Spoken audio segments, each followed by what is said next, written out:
Hello viewers and welcome to a new video. In this video I will explain how you can get inShot Premium for free. Before we start, don't forget to subscribe to help me make more of these videos. First go to Settings and go to General, then go to Background Refresh and turn this off. Then open the inShot app. Here you can take a look around at your leisure.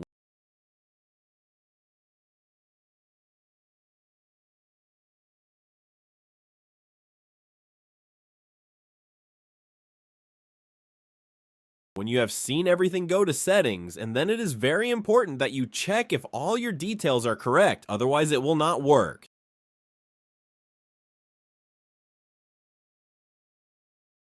Then close the app completely and open it again. Then click on the crown at the top right. Then you will see that you can now get 3 days for free and then only €1.50 per month. Thanks for watching this video.